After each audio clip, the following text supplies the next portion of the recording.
Hello everyone. हम accounting for not for profit organisation का area देख रहे थे और एनपीओ की अकाउंटिंग के इस एरिया में स्पेसिफिकली एक एनपीओ की डिफरेंट सोर्सेज, डिफरेंट एवेन्यूज से आने वाली इनकम की अकाउंटिंग ट्रीटमेंट, इस इनकम की प्रेजेंटेशन और डिस्क्लोजर की बात कर रहे थे।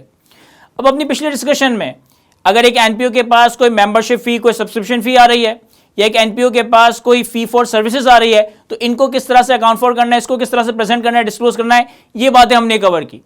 लेकिन प्रैक्टिकली स्पीकिंग ऐसा हो सकता है कि एक एनपीओ अपने मेंबर से कोई मेंबरशिप फी, कोई सब्सक्रिप्शन फी चार्ज कर रहा हो।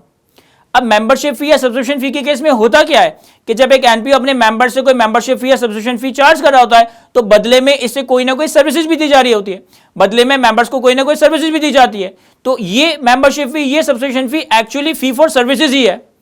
लेकिन ऐसा भी हो सकता है कि एक एनपीओ अपने मेंबर से कोई membership fee, subscription fee charge करे, लेकिन इस मेंबरशिप फी के अगेंस्ट, इस सब्सक्रिप्शन फी के अगेंस्ट मेंबर्स को कोई सर्विसेज ना दी जा रही हो।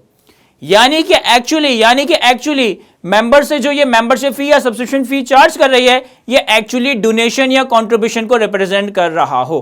मैं आपको एग्जांपल से समझाने की कोशिश करता हूं। फॉर एग्जांपल कि मैं बीइंग अ चार्टर्ड अकाउंटेंट आईकेप का एक मेंबर हूं। मैं बीइंग अ चार्टर्ड अकाउंटेंट आईकेप का एक मेंबर हूं।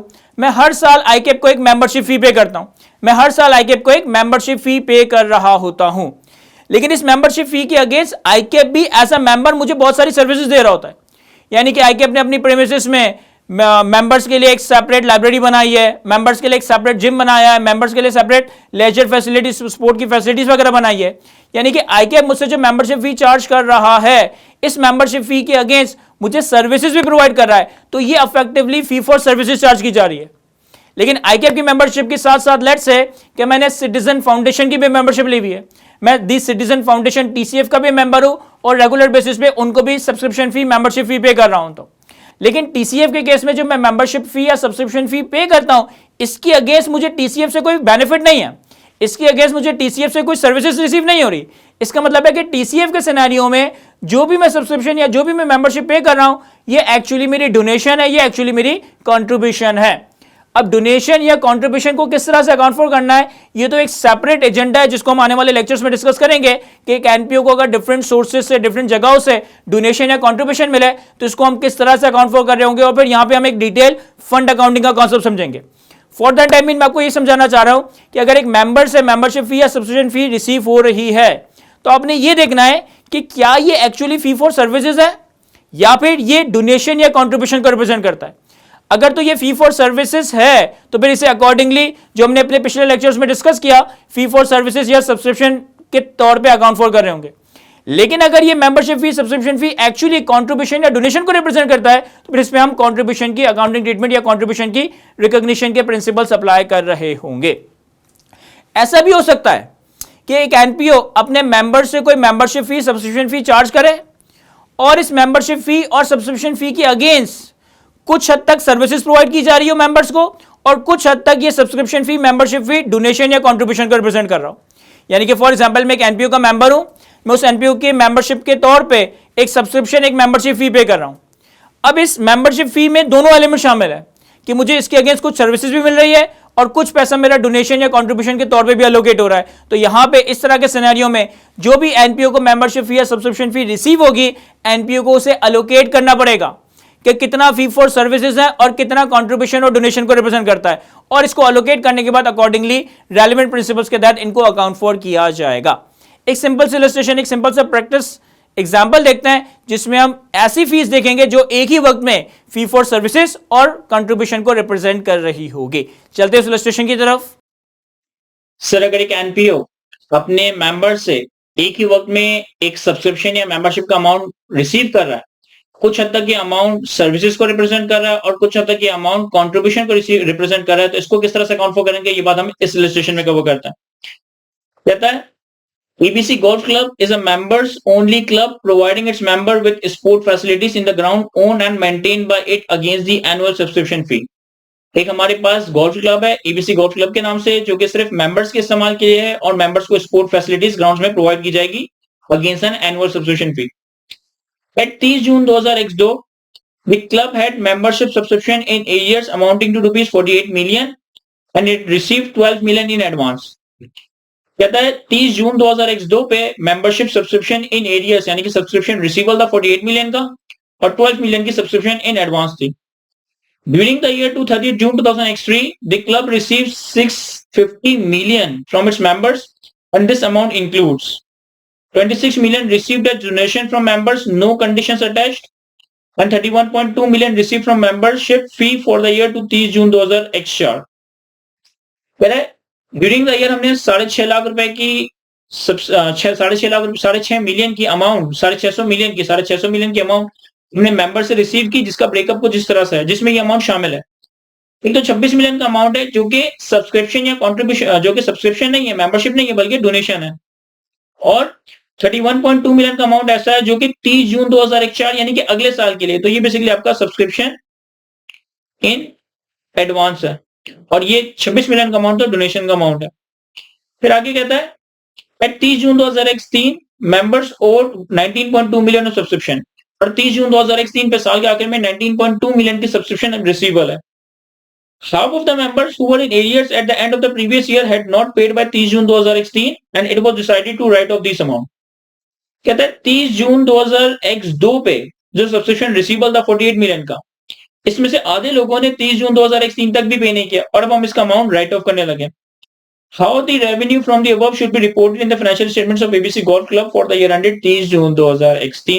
हमें बताना है कि 30 जून 2003 के फाइनेंशियल्स में हम इन चीजों को कैसे रिपोर्ट कर रहे होंगे। अब देखें, यहाँ पे मैं एक सब्सक्रिप्शन का अकाउंट बनाता हूँ। हमारे पास साल के शुरू में सब्सक्रिप्शन रिसीवेबल कितना है 48 और सब्सक्रिप्शन एडवांस कितना है 12 मिलियन। तो हमारे पास सब्सक्रिप्शन रिसीवेबल आ जाएगा 48 मिलियन और सब्सक्रिप्शन एडवांस आ जाएगा 12 मिलियन। फिर हमने ड्यूरिंग द ईयर हमने मेंबर से 650 मिलियन का अमाउंट रिसीव किया। इस 650 मिलियन में से 26 मिलियन का अमाउंट डोनेशन का अमाउंट है। तो सब्सक्रिप्शन के अकाउंट में जो हम कैश लेकर जाएंगे वो 650 नहीं, बल्कि 650 माइनस 26 मिलियन की डोनेशन 650 माइनस 26 मिलियन 624 मिलियन की डोनेशन हम अपने 624 मिलियन की सब्सक्रिप्शन हम अपने पास सब्सक्रिप्शन अकाउंट में पार करेंगे। बाकी के जो 24 मिलियन है वो हमारे पास डोनेशन में चला जाएगा। अब डोनेशन या कॉन्ट्रीब्यूशन को कैसे अकाउंट फॉर करते हैं ये हम आने वाले लेक्चर्स में कवर करेंगे। बेसिकली एंट्री क्या बन रही होगी, कैश डेबिट हो रहा होगा 6,50,000 से, कैश डेबिट होगा 650 मिलियन से, सब्सक्रिप्शन अकाउंट क्रेडिट होगा 624 मिलियन से और बाकी का अमाउंट डोनेशन में चला जाएगा। डोनेशन को कैसे प्रेजेंट करना है, रिकॉग्नाइज करना है, ये हम लेटर स्टेज पे डिस्कस कर रहे होंगे। तो जो भी आपने 650 का कैश रिसीव किया, कैश डेबिट, 624 से सब्सक्रिप्शन अकाउंट क्रेडिट, सब्सक्रिप्शन का अकाउंट में चला गया और 26 मिलियन से डोनेशन चला गया। फिर कहता है कि ये जो आपने 650 रिसीव किया है ना, इसमें से 31.2 मिलियन ऐसा है जो कि मेंबर्स की अगले साल की सब्सक्रिप्शन है, यानी कि ये सब्सक्रिप्शन इन एडवांस है। तो क्लोजिंग सब्सक्रिप्शन इन एडवांस को हम डेबिट साइड पे शो कर देंगे। कितना अमाउंट है 31.2 मिलियन 31.2 मिलियन। फिर कहता है 30 जून 2003 पे ईयर एंड पे 19.2 मिलियन की सब्सक्रिप्शन अभी भी ओड है, यानी कि सब्सक्रिप्शन अभी भी रिसीवेबल है। तो हमारे पास क्लोजिंग सब्सक्रिप्शन रिसीवेबल आ जाएगा 19.2 million.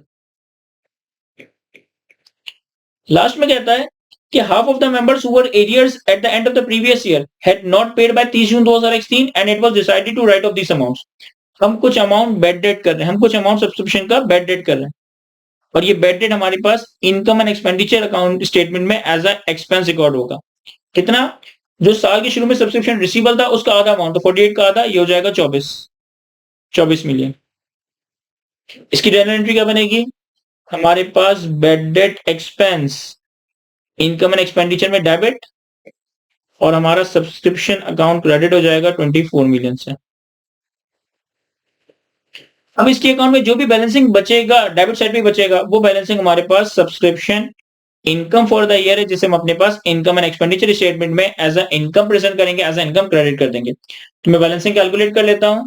12 plus 624 plus 24 plus 19.2 minus 48 minus 31.2, क्या आ गया हमारे पास 600 मिलियन।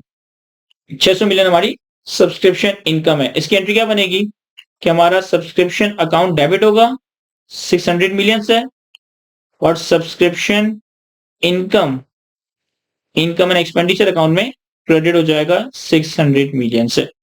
तो ये सिंपल सी इलस्ट्रेशन थी कि अगर मेंबर से आप कोई अमाउंट रिसीव कर रहे हो और उसमें कुछ हिस्सा डोनेशन का है, कुछ हिस्सा सब्सक्रिप्शन का है, तो सब्सक्रिप्शन का हिस्सा आप सब्सक्रिप्शन के अकाउंट में ले जाओगे, जो हिस्सा डोनेशन या कंट्रीब्यूशन का है उसे हम सेपरेटली डोनेशन या कंट्रीब्यूशन के तौर पे अकाउंट फॉर कर रहे होंगे।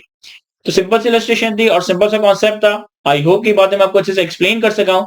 आज की इस गुफ्तगू को यहीं तक रखते हैं। Thank you.